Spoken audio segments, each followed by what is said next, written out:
America's Voice family. Are you on Getter yet? No? What are you waiting for? It's free. It's uncensored. And it's where all the biggest voices in conservative media are speaking out. Download the Getter app right now. It's totally free. It's where I put up exclusively all of my content 24 hours a day. You want to know what Steve Bannon's thinking? Go to Getter. That's right. You can follow all of your favorites. Steve Bannon, Charlie Kirk, Jack Posobiec. And so many more. And the best part? You can watch Real America's Voice right there on Getter. Live. So join the conversation. Hop on the Getter chat room. Engage with patriots who are just like you. Good morning, Getter friends. We're breaking news, we're delivering the truth, And we're doing it on Getter Every single day. So don't wait. Download the Getter app now. Sign up for free and be part of the movement. It isn't just an app. It isn't just a social media platform. It's a community.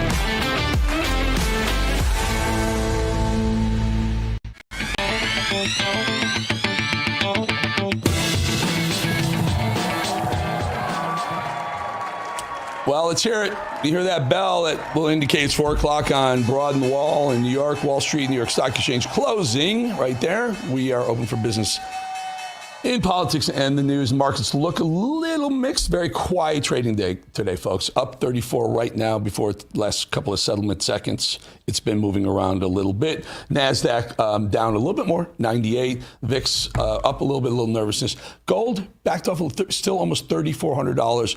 Oil, again, really, really sticking in this mid to upper $70 area. We've been talking crypto every single day.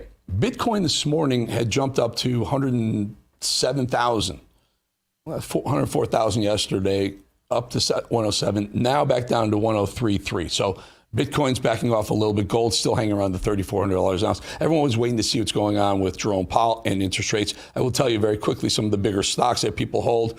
I'm an owner of Apple stock, just telling you right now. Apple, $200, up $4, bucked the trend a little bit. Tesla, almost unchanged. Tesla, $322 an ounce. And I mean, a share. Sorry about that. So we'll see what's happening. We'll see what's happening. This person, I'm so thrilled to have my next guest on this show. I absolutely adore her. She is, let me tell you something. I'm going to go out and say this. She is one of the best investigative journalists this country has ever seen or known. She has her own podcast called Going Rogue with Lara Logan. Lara, really good to have you on the show, my friend. Congratulations with the pod. Welcome to the digital world. It's where all the cool kids are hanging out these days. Thanks for having me. You know, Iran, Israel, Trump, U.S. involvement. Where does Lara Logan stand on all this? Well, first of all, it's really important to me that we are always conscious of what we don't know, right? Because in these situations, there's a lot that we don't know. Secondly, I think what we're dealing with here is a real vacuum in terms of messaging. And part of the problem is that so many people are disillusioned with government. They've lost faith in the institution of government. They've lost faith in their leaders, and people just don't know what to believe. And then you have some very kind of facile conversation that's about, okay, if you take this position on Ukraine, then you have to take this position on Israel and Iran without really looking at what's at stake and what the issues are. And so, for me, being conscious of what I don't know, what I would point to, some of the more important things are understanding the strategic relationship that Israel has with the United States of America. You can disagree on, how you think the United States should act, but for these people who say that it's a one-way street, Israel has an outsized influence. They have too many lobbyists. They run the banking. They run Hollywood. They're all evil. They're all bad. This rise of anti-Semitism that you see all across, and I'm not saying if you criticize Israel, you're anti-Semitic. I'm talking about, a post that I saw where someone posted a picture of Hitler and said, do we owe him an apology? The kind of rhetoric that is maybe exploiting this situation and is rising in this situation, which is all of that ignores the fact that Israel has for a very long time provided the intelligence that the United States has relied upon to keep it safe. And that means in Hamas, Hezbollah, whether it's the Houthis in Yemen or whoever it happens to be, Israel has the ability to penetrate those operations to the point, at a level that the United States does not possess. Also, if you look at it strategically, Iran, since the regime came to power, in 1979. Their stated goal has been the genocide of Israel and the eradication of Israel off the map. It has also been death to America. So in the current situation, Iran is backed and working with Venezuela, working with China, with the CCP, working with the Russians, working with the North Koreans. So you could, when you look at Iran strategically, the president doesn't have the luxury of saying, I like Iran, I don't like Iran. It's not about that. It's looking at who are the enemies of the United States, what is the level of the threat that they pose, how is that playing out, right, on the strategic plane, and what are our options to deal with it? Because you can't just look at Iran in isolation when all of the people, all of the countries who are in an undeclared war with the United States to some degree, less so the Russians than anybody else. I mean, Putin is Russia first, but he's also working against the globalist agenda, and the United States is working against the globalist agenda, so there's some overlap there. But when it comes to Venezuela, okay, look at the fact that Venezuela and Iran are like this. Look at the fact that when the southern border was open under Joe Biden, who came pouring across the southern border? Tren de Aragua, which was created by the leadership of Venezuela, out of the criminals, the most hardened criminals in their prisons. And who do they work alongside? Well, the IRGC, who has also infiltrated units across the southern border, according to multiple intelligence operations that I have been talking to for the last couple of years. And what have those IRGC units brought with them, which is SAM-7 missiles that have the capability of shooting down American passenger planes and so on and so on. So when you look at the immediate threat to the United States, it's not just that this conflict with Israel is about something that's happening on the other side of the world. Iran has people within the borders of the United States of America. Iran has terrorist proxies all over the world, and Iran's intercontinental ballistic missile capability is very close to reaching the eastern seaboard of the United States. So those are factors that need to be considered when you try to evaluate where you stand on this and whether or not you can believe your leaders. One of the issues here that I think is not helping President Trump very much is the fact that he doesn't have a real national security advisor. Ever since he got rid of Mike Waltz, he's had Marco Rubio fulfilling both roles, and that obviously is not working out because he doesn't have a real national security advisor with a real communication strategy who is communicating to the people of this country why this isn't just a simple case of believe that Iran is trying to get a nuclear bomb, or don't believe Iran is trying to get a nuclear bomb. And, Eric, I want to give you a chance to weigh in there. There's a lot more that I can say on this, but, what I would like to ask, and you and I come from a very similar place, I believe. If we don't have to get involved in any foreign wars, the country's going to be better off. I hate sending our young folks into foreign wars that, frankly, are helping people who hate us anyway. Here's the question, though. In order to do what you just said, make the world safer for everyone, don't you need regime change? Don't you need to replace the mullahs and the clerics, get rid of them, and bringing a new, I would call it almost a democracy-type government in there? And that they're not going to go down without swinging, these mullahs. They want to retain power. So how do you do it? Well, anyone who's been to war, and as you know, I spent many, many years on battlefields from Africa all the way to Iraq and Afghanistan.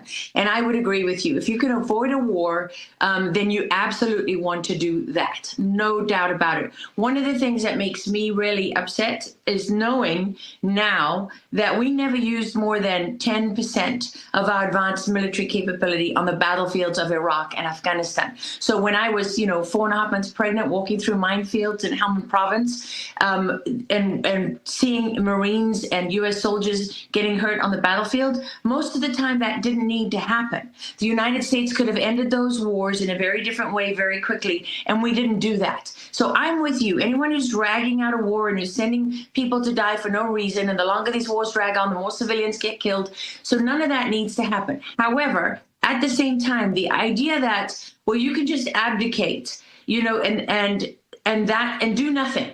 do nothing or use diplomacy, and that's going to work. I mean, look at what the Obama administration did. They used diplomacy, right, and sent hundreds of millions of dollars to Iran, which they used to further their terrorist agenda and their political agenda worldwide. So that is in part what led us to the current situation. So that is a major issue. And then, of course, there's the fact that the Iranian people have been tortured and murdered and oppressed by this regime for decades. Okay, and their voice has been smothered. And I've been talking to members of the Iranian opposition for many, many years now. I used to go and meet with them in Diyala province, north of Baghdad, or meet with some of the people who were allowed out in Baghdad itself when I was living in Iraq for 5 years. And I have followed what has happened to them. And over again, every time the opposition, every time the people have risen up, the regime has come in and absolutely slaughtered anyone standing in their way. Let's not forget that, young girls, young boys, if they speak out in public, they disappear, and you have no rights, and their families often just get the body back. Or Iran executes people in like staggering numbers, every single year, and nobody says a word. So I agree with you that if you really want if the mullahs in Iran, this regime is never, ever, ever going to just step aside or step down because their people rise up in a political capacity and put pressure on them, and the regime says, okay, we're going to give up power. They're not going to give up power, and they're not going to give up without a fight. Laura, let me, if I may, just jump in real quick. About 2 minutes left on this. Okay. There's a divide within the right, within MAGA. Some say go. Do what it takes. Trump, press the button. Go. Whatever. Actually, calling for some things that I'm shocked to even say, possibly even nuclear, bunker busters, etc. Others are saying, don't do it. You start something. This could be the beginning of World War III.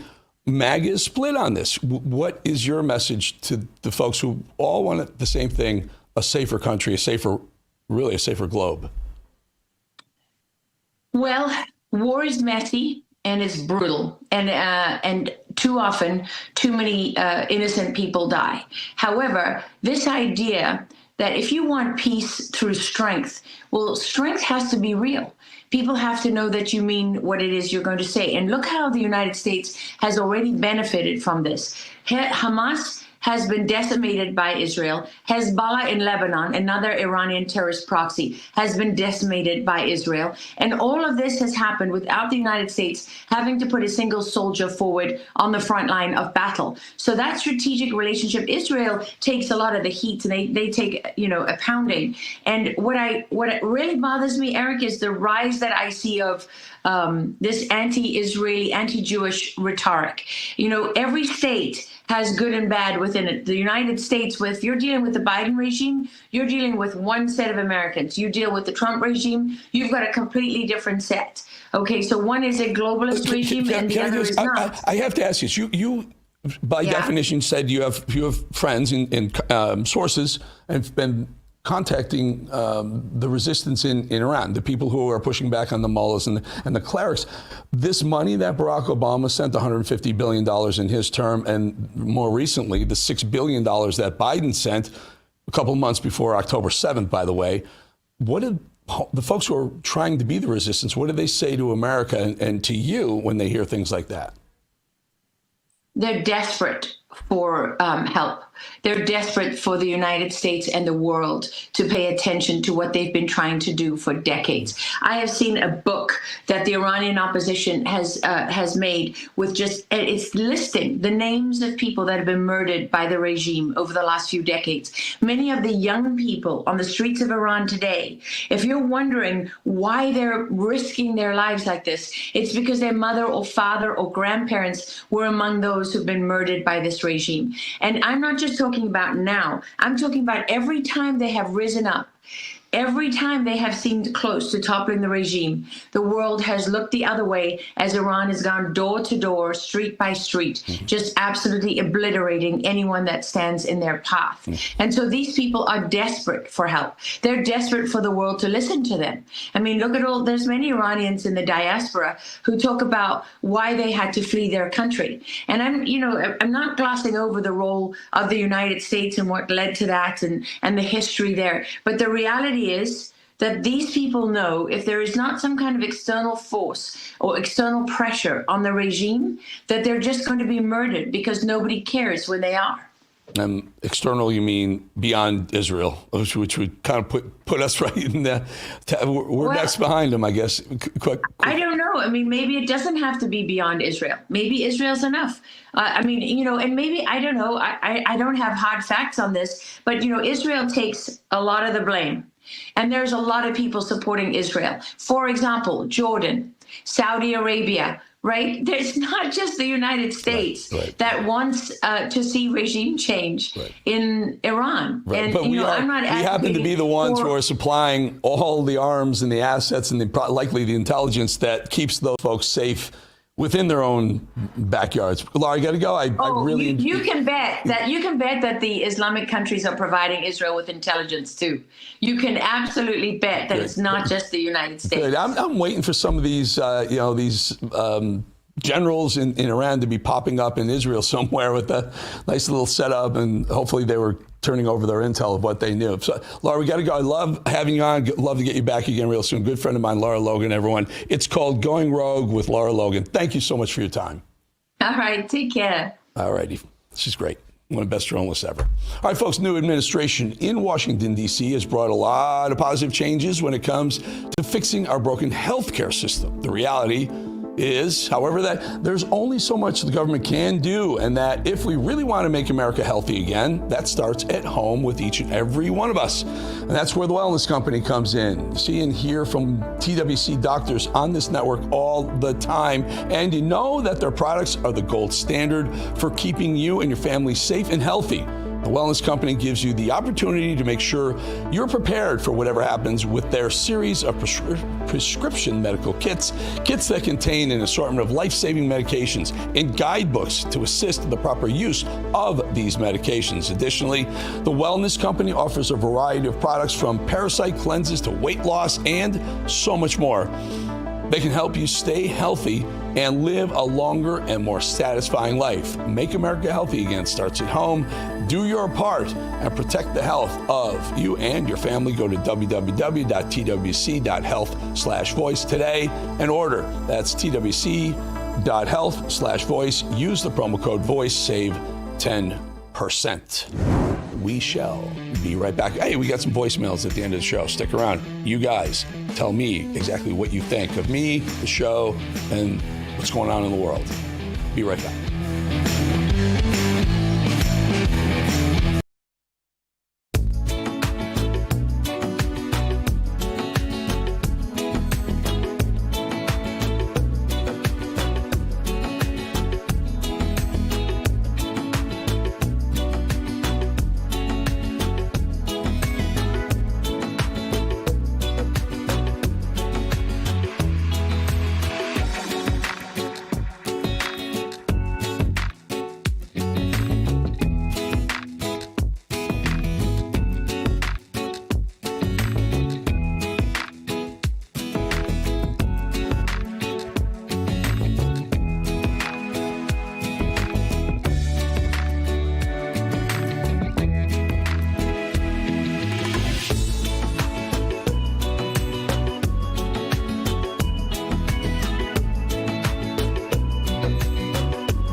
What a great show. I love this show. I have my good friend Lara Logan, and then followed up with another one of my very, very good friends. My ex was appointed by President Trump as a senior advisor to the U.S. Agency for Global Media. Always happy to bring back Carrie Lake. We love our Carrie Lake. Carrie, really good to have you.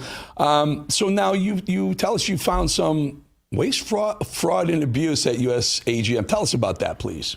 Well, you don't have to walk far in Washington, D.C. I mean, you can close your eyes and bump into waste, fraud, and abuse. It's around every corner, in every building, in every agency. I happen to be overseeing one of the most corrupt agencies. It's a small agency that many people have never heard of, U.S. Agency for Global Media. They have maybe heard of some of its outlets, Office of Cuba Broadcasting, Voice of America, and they've got grantees, Radio Free Europe, Radio Free Asia, Middle East Broadcasting Network, OTF. Lots of different areas where American taxpayer dollars are flowing in and we're not getting something worthwhile out, or it's flowing into the pockets of people who shouldn't be taking that money. And so we've been uncovering a lot of waste, fraud, and abuse, but more importantly, we've been here effectuating President Trump's March 14th executive order to shrink down the bureaucracy of the federal government. And one of the agencies, the U.S. Agency for Global Media, the one that I oversee, he asked in that executive order for us to shrink it down to its minimum size allowable by law. It's called the statutory minimum. And I have been working diligently to make that happen since March 14, even though we've had numerous lawsuits lodged against us. We're still working hard.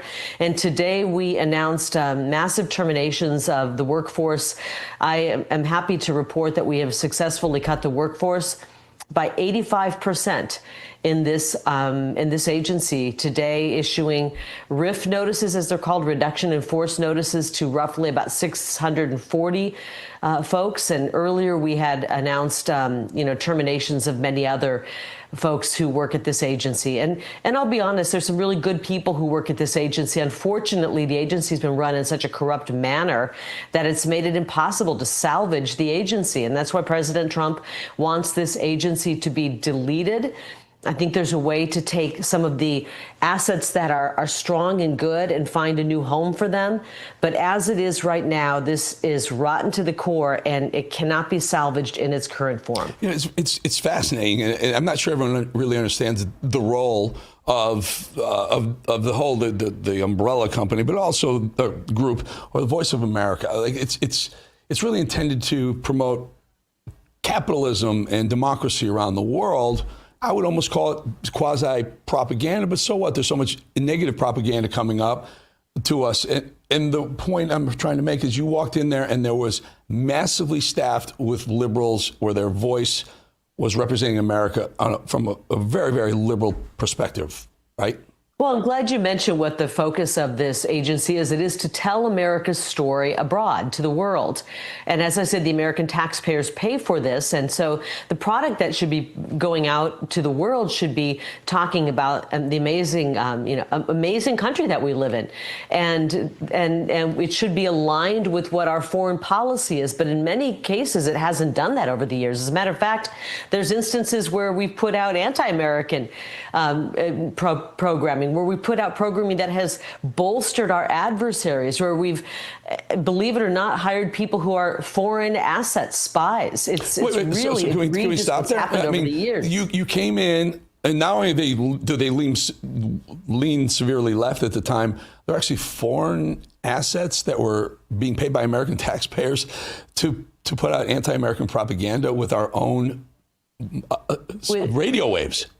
Yeah, very, very shoddy history of doing background checks on the people that have been hired. And in many cases, they have created a national security risk for our entire country. I plan to go into great detail about this on Wednesday when I appear before the House Foreign Affairs Committee to talk about the spies, the lies, the mismanagement of this agency. It's shocking the risk they have put our country in by their background checks that, even though they were warned warned. They weren't doing them properly. They weren't vetting people properly. Now, this agency hires an exorbitant number of foreign nationals from countries that are hostile toward America. So it's really imperative that background checks are done in accordance with the law and in accordance with what law enforcement and intelligence says we need to do. And that wasn't done for a decade or more at this agency, opening us up to potentially hundreds or more spies coming into our country. And I'm going to go into that on Wednesday morning when I appear before the House Foreign Affairs Committee. This agency is rotten. It's a tangled mess. And to be honest, there's no way to salvage it in its current form. And I think that's why President Trump understood that and asked for us to bring it down to its statutory minimum. Whatever the applicable law requires, we boil it down to that. And then let's work to find if there is something salvageable, find a home for that. Restaff this thing, Carrie. I mean, it's so important to get the right tone, the right voice on the Voice of America and the various other entities, the way you push out the American dream and ideals to the rest of the world, make democracy, front and center on all of it. Yeah, we need that. But that voice is very, very powerful. Those people listen to that. Yeah, go ahead. Final thought, if you don't mind. I should clarify something, though. President Trump initially had wanted me to be the director of Voice of America. And we learned that this agency had been Trump-proofed. I mean, they made it impossible for me to get into that position where I could go in and try to turn Voice of America around. That's a job that you do have control editorially over what's being put out. Unfortunately, it would take 7 people being confirmed by the Senate for me to get into that role. And so the administration instead made me the senior advisor. So in my role as senior advisor, I don't have a say over what they put out editorially. But here's something really sad. Very few people do. This is an agency that thinks they're independent, that thinks they can run on their programming anything they want. So if they put something out that's anti-American, if they put something out that supports a dangerous regime, there's nothing that I can do. I can't pick up the phone and tell them don't do that, or they can sue me for firewall infringement. This is how backwards the agency is. Even if they put something out that was damaging to our foreign policy, Secretary Rubio couldn't pick up the phone and call Voice of America and say, please knock it off, you're hurting us. That's crazy. That's how backwards this agency is. Imagine, I mean, that's you why literally it's rotten, have that's to, why it needs to be reworked. On broadcast media, and cable, not necessarily digital, but on cable, you literally have to be careful of every word that comes out of your mouth, because the various bodies that listen to everything that's being said on our airways may come down and fine you or bounce you off TV. But we could actually have a liberal propagandist putting out negative stuff about America, and there's nothing that the Secretary of State could do about it. This is crazy. Yeah, and they have a firewall protection where they could sue anybody who tries to say, hey, don't do that. I mean, they could go full on, totally rogue, anti-American, and it would be next to impossible for me, the president, anybody, a congressman, a senator. When bad people take over countries and they just go in, number one, they take over the military. And then the next thing they do, they get to the media. They get right to those towers that are putting out the various propaganda and the points of view. So very, very important. Carrie, love to get you back very, very soon. Thank you for saving American taxpayers a heck of a lot of money. Thank you, Carrie Lake. That's right. They're spending a lot of money on this agency. Thank you, Eric. All right, folks. We'll be back in 2.5 minutes.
All right, folks, let's bring in our RAV reporter, border reporter correspondent, who's been following two big stories in Tijuana, Mexico. Happy to have Oscar El Blue Ramirez back with us. Oscar, you've been a very, very busy man. In Tijuana, tunnel has been found American authorities. I've been in these tunnels, Oscar. There's so many of these tunnels. It's just fascinating how they trick these things out, sometimes with lights. They have to have fans, make sure they get oxygen through them. Tell us the story of what you found. And I think we're going to roll some of the stuff some of the video that you took in pictures. Go ahead. Yeah, this tunnel, Eric, thank you for the invitation. And before we go on, Baja California, it is the state with more tunnels in the country that, underneath the wall to cross illegally to the United States of America, substances, illegal substances, and narcotics. But this tunnel was found just a couple of days ago, more than 700 meters underneath. But it was discovered. The curious thing about it, and is the most important thing, Eric, it was discovered first by the American authorities in a warehouse outside, crossing the border underneath the wall in Otay Mesa and in the United States territory. Then the American authorities alarmed the Mexican authorities to go particularly to this particular address. And then it was discovered it was a two-story home that they had this narco tunnel that basically goes underneath the wall and crosses and goes directly into a warehouse in the United States of America. This will be number 18, tunnel number 18 in the state of Baja that has been discovered by Mexican authorities, also, cooperating with American authorities. Eric. It's interesting. And again, I spent some time at the border, and that was... it's not even that far. All right, so these tunnels, here's the border wall. Here's the border wall. It just goes, east-west. These tunnels sometimes they start maybe 100 yards into Mexico and end in a warehouse, maybe only another 100 or 200 yards in the American side of the border, and they're very well hidden. And they're usually around areas where there's a lot of commerce, so you don't see a lot of things coming and going specifically. Is that what you found here as well, Oscar? Yes, and this one was really close to the pedestrian crossing to the United States of America and the Otay Mesa vehicle port of entry, the Sentry line. So it's just incredible how the cartel has the ability and the freedom to make these tunnels into these houses. Also, not too long ago, around a year ago, another tunnel was discovered next to the National Guard headquarters, also close to Otay Mesa. So it tells you the level of capacity and the level of power that the cartel has due to the corruption, Eric, we have to say it, and the Mexican authorities. Oscar, tell us about this guy, this bad guy, he's a drug lord, Edwin Huerta Nuño. He's called El Flaquito, the leader of the cartel. Tell us about what happened this week. Got captured.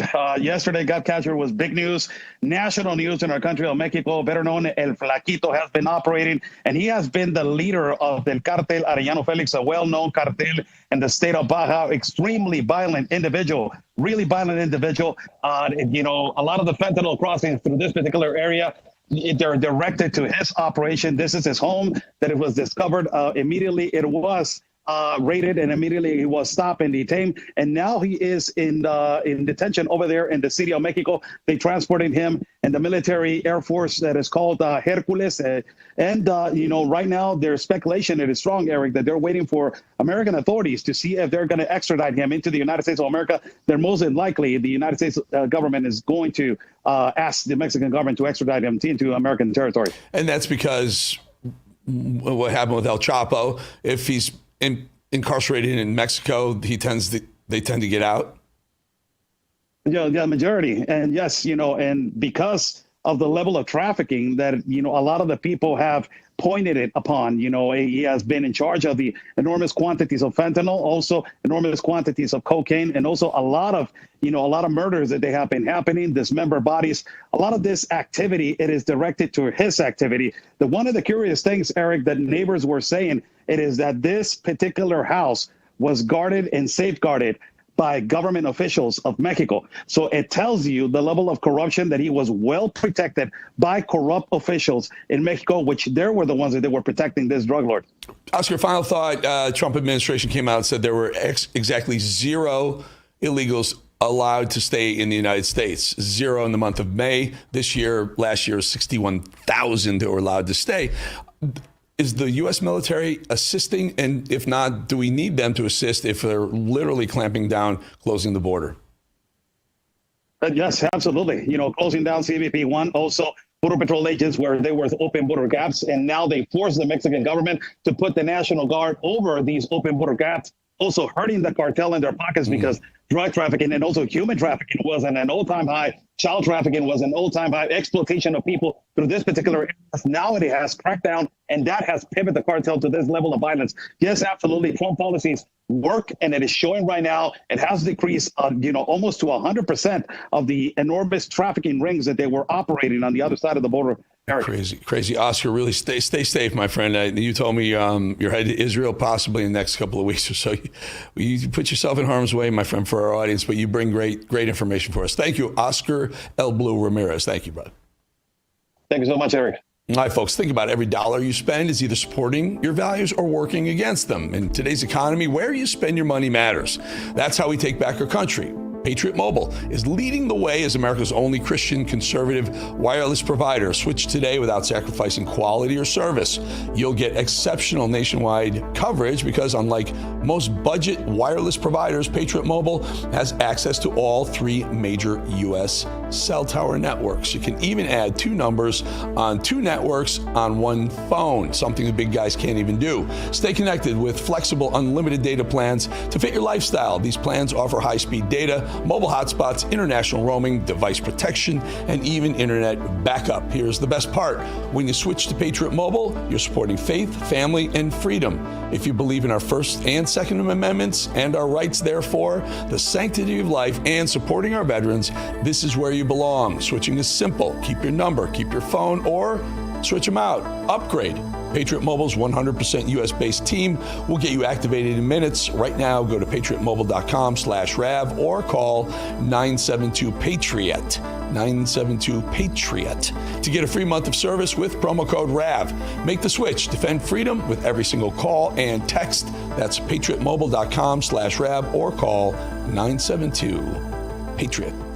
Hey, before we head to break, just want to remind you about the podcast YouTube page, both updated daily. You can hear the show, tons of other content anywhere, anyway. Be sure to subscribe right now. Don't miss out. Call my voicemail line, too. Tell me what you think of the president. Tell me what you think of what we're doing here. We're going to play some of yours in the next segment. You might end up on TV. We'll be right back.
good news. An appeals court just handed President Trump a major win over pretty boy Gavin Newsom.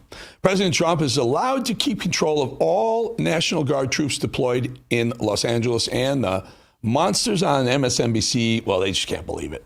This decision, in essence, gives Trump the green light to use the National Guard in other states. And the administration has been hinting very publicly that they're going to go into New York City, Chicago, maybe some other states, all happen to be blue.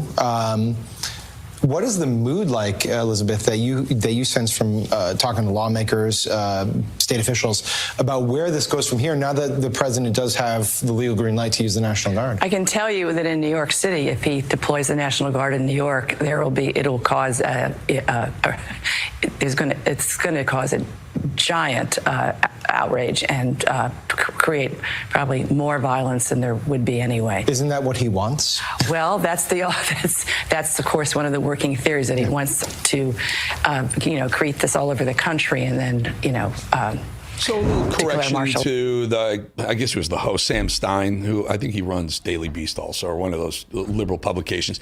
No, the common denominator is not necessarily that all those cities were blue. It's that all those cities were sanctuary cities who decided to go against federal law and protect illegals, which Trump said was going to be illegal. And by the way, he got that. The judge just said, we'll handle it. You won't handle it, Newsom. You won't handle it, Brandon Johnson in Chicago, or Eric, whatever the hell your name is, in New York.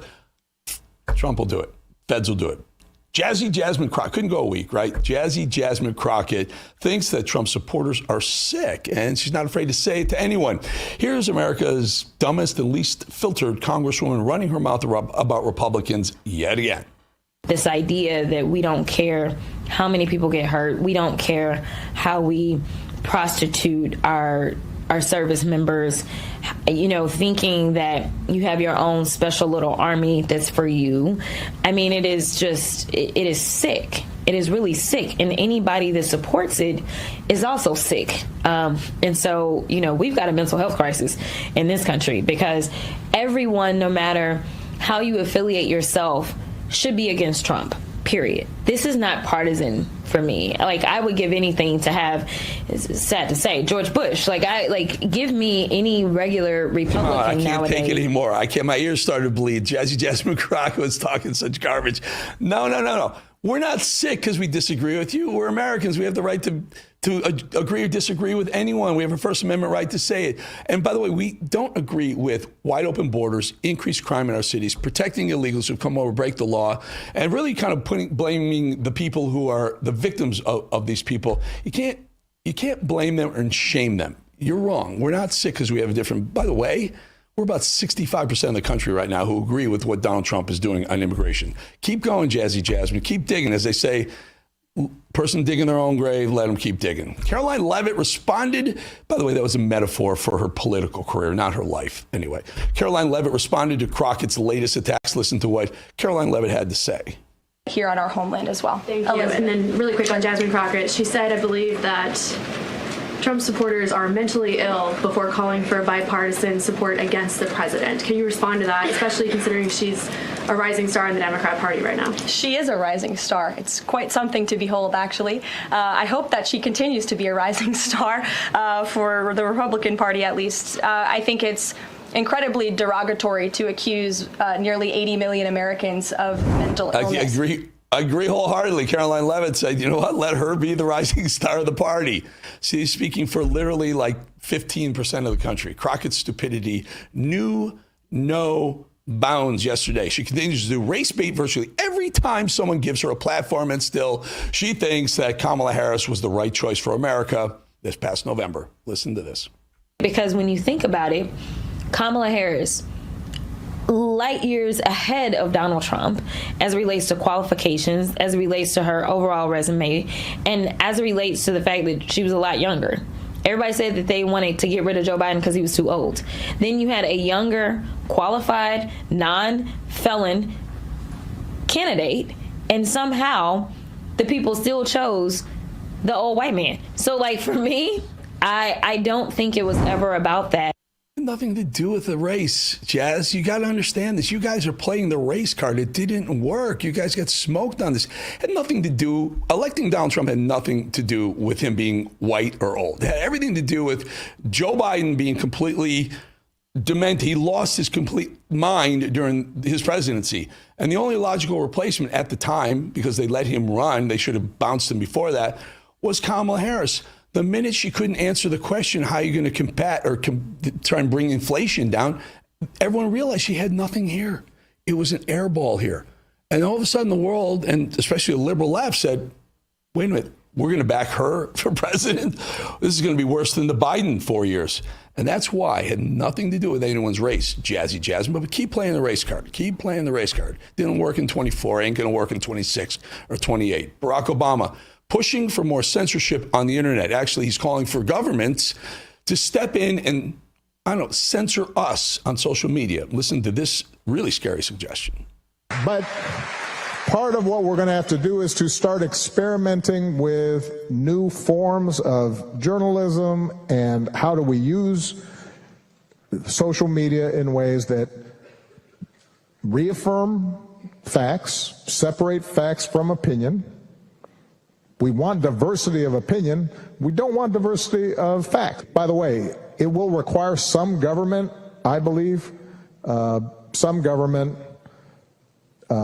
regulatory constraints around some of these business models. So they're back to this. You remember Biden and Kamala Harris tried to have a disinformation board where it's going to be all liberals on this board and decided what was real information, real news, real information, and what was fake. And they were going to decide. And the people who were caught putting out fake news were, going to get censored, canceled, imprisoned. Obama's calling for the same thing. Let me guess, you're going to want your liberal friends on that board who decides what's right and what's wrong, right? Barack. Hakeem Jeffries still letting Trump's spending bill keep him up at night. He refuses to move on and still thinks there's something he can do to stop it. He is so vastly wrong. And the proposed cuts to Medicaid, the largest cuts being proposed to Medicaid in American history, are unacceptable, unconscionable, and un-American, and together we're going to do everything we can to stop them. I want to do one more. Hakeem's nut. I want to do one more. James Carville, mind you, this guy was one of the smartest political minds in the business. He got Bill Clinton elected. He came up with the slogan, "It's the economy, stupid." It got Bill Clinton elected. Watch what I think James Carville is really I think he's lost his mind too. Watch. And don't worry about having a panel discussion about the Democrats. What are they going to do? Look at what's right in front of you. What's right in front of you. And I think there is sufficient reason to marshal resources and together to see what the hell's going on here, which may be even caused by underlying, what do you call it, syphilitic? I don't know what the medical word for it is. In other words, he may have the clot. And I think this is, because, and we had the No Kings, which is the largest thing. And, maybe we should have no syphilis rallies. Well, James Carville, I think it's time you hang up the cleats, my friend. All right, before we head to break, take a look at this new episode of a show I do. It's called On the Ground. It's only on X. It's only on Twitter. It's a phenomenal show. I would just love you to go to my Twitter account to find it. But here's a little taste of it. Watch. On the ground, no kings. Across America, the streets are filling. Anger, noise, flags, fury, fire. And we were there on the ground in New York and Washington, D.C., and across the nation, a divide widens. First came the anti-Trump crowds, marching, chanting, demanding accountability. Then came the Trump loyalists, fighting back with fire and fury of their own. Two sides, one country. No middle ground left to speak of. No hosts, no spin, no filters, just the raw sound of a nation tearing at the seams. This is No Kings. This is On the Ground.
You know, it's my favorite time of the show, right? Okay, so I'm smiling because I know Bannon's coming up. He's coming on right now.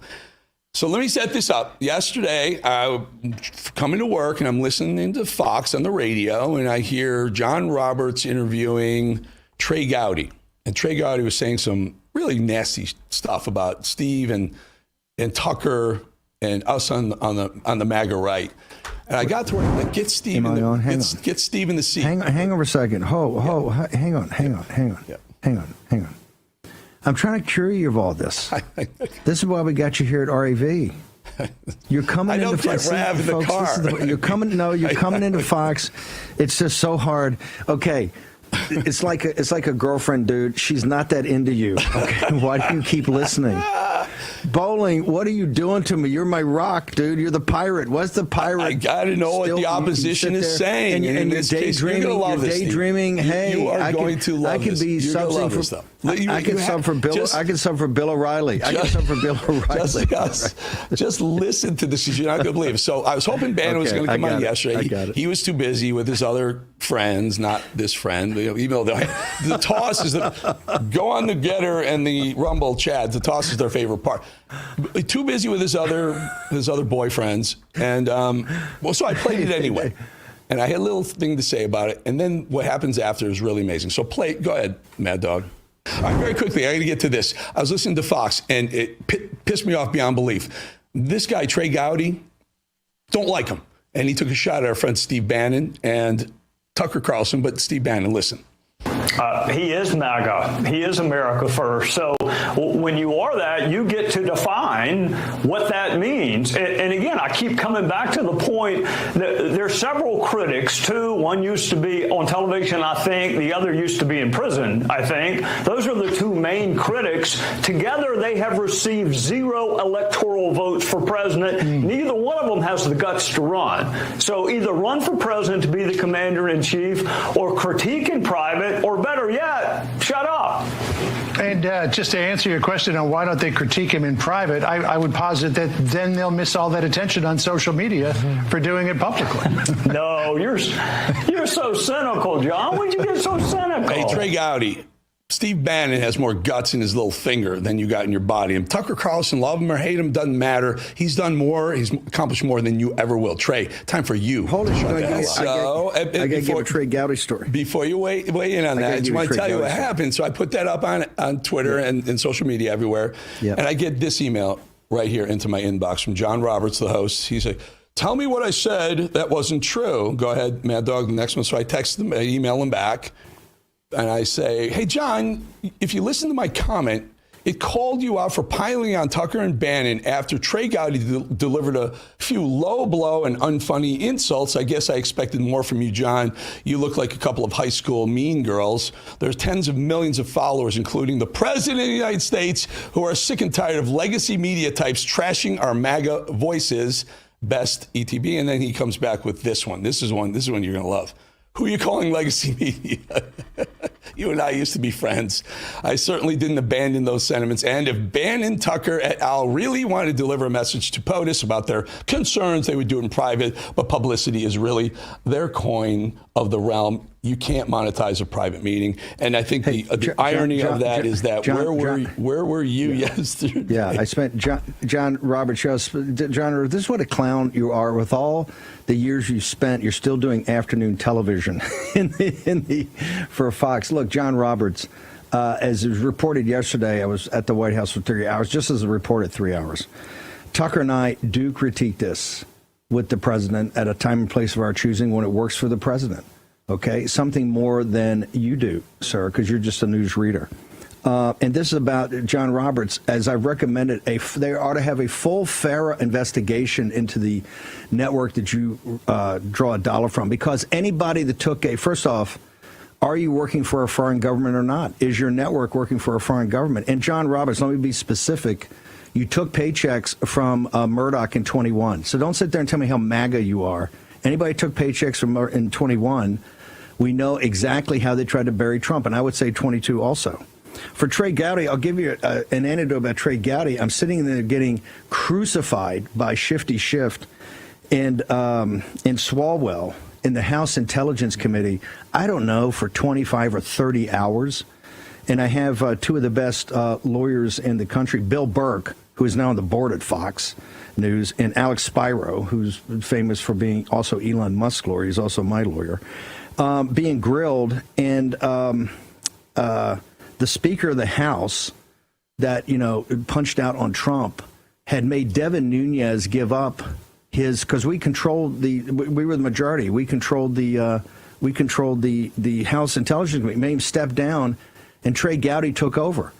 And my two lawyers said Trey Gowdy was worse going after Trump. Yeah. Right? And the Russia thing in the skiff than Shifty Shift and thing. Trey Gowdy's never answered the question, Trey, why did you drop out of Congress so quickly? Why did you drop out of Congress so quickly? You didn't get a federal judgeship. You didn't go to a white shoe law firm. Curious minds want to know. I know what the rumors say, but people like to know why you dropped out of Congress so quickly. I don't know. I don't want to go there. But I will tell you, Trey, I don't want traffic. I don't want traffic in those types of sordid tales. That's right. Trey Gowdy's a guy who also said he believed James Comey. He believed that Trump was not spied upon in the 2016 campaign. 100%. And in hindsight, we know he was. And they were. And you guys were being spied. By the way, he tried to crucify all the Trump people behind closed doors in the skiff. He's a gutless coward. He reminds me of a hand grenade with a bad haircut, right? So, Trey Gowdy, this one's for you. Just go ahead and say our name. Right. By the way, I went to prison to defend the Constitution, brother, and for President Trump. You did. Okay. You did. But rats like you and Roberts, you're a clown. Why don't they talk to the president privately? Steve, I hated when Gowdy's going. One of them used to be on TV. I think what a douchey thing to say. I hate to say that word, but what a horrible thing to say. And then you went to prison. I think. And Roberts was like, ha ha ha. And then with that they were going after clicks. I mean, it's just disgusting. It was gross, Steve. We're going to the clicks are an added benefit. But no, we're fighting for principle, John Roberts. You guys and Trey Gowdy, you work for a network that, quite frankly, has been like an agent for a foreign government. The cheerleading is outrageous. What you've done is outrageous. The danger you put this country in is outrageous. Thank God we've stopped it to date, and we're going to continue to fight it and stop it. We're going to start with a cold open about the president of Tarmac. Brother, thank you so much. Bannon. Great turnover. You're saying the gutter and the Rumble chat like this. This is the best part of the show. The turnover. When you're not here, they're like, "Where's the Bannon banter?" They call it the Bannon banter. I didn't make that up. That's it. Good to have you. Hey, have a great weekend, brother. Steve. Tell the president I said hi. Eric, have a great weekend. Have lunch with him. I'm looking forward to the show, man. Thank you, sir. Let's go ahead. We got a great cold open. A lot going on this afternoon. Let's go ahead and get into the cold open. Mr. President, the Iranian foreign minister this afternoon said if the U.S. is serious about negotiations, that you would call up Israel and request that they stop their airstrikes. Will you make that request? Well, I think it's very hard to make that request right now. If somebody's winning, it's a little bit harder to do than if somebody's losing. But we're ready, willing, and able, and we've been speaking to Iran, and we'll see what happens. What was the thought process behind the 2-week timetable? Just time to see whether or not people come to their senses. Mr. President, did the Europeans help at all in talking with the Iranians? No, they didn't help. No. Iran doesn't want to speak to Europe. They want to speak to us. Europe is not going to be able to help in this. Does Iran have 2 weeks, or could